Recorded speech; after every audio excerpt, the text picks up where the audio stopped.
నువ్వు దేవుని ఇంట్లో పరిచర్య చేయి, నీ ఇంటిని దేవుడు ఆశీర్వదించడం మొదలు పెడతాడు. ఆమేన్, హల్లెలూయా.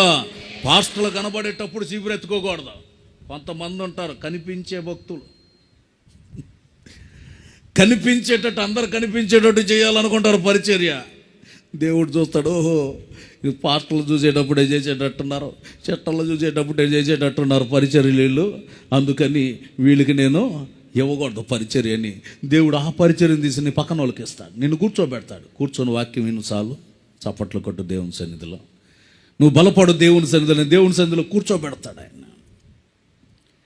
ఇవ్వబడిన దానిని జాగ్రత్తగా కాపాడుకొని, అయ్యా ఏ రోజు మేము ఊహించింది కాదు ఇది, మాకెంతటి ధన్యతనిచ్చావు, ఎంతటి భాగ్యాన్ని ఇచ్చావు. ప్రియులారా, నేను ఎప్పుడు ప్రార్థన చేసుకున్నది అదే.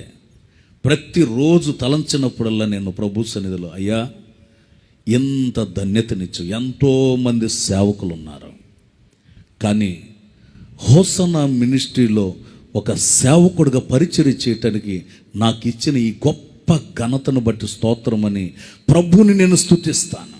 దేవునికి స్తోత్రం, హల్లెలూయా. ఈ మినిస్ట్రీస్ యొక్క పరిచర్యలు నడిపించబడటం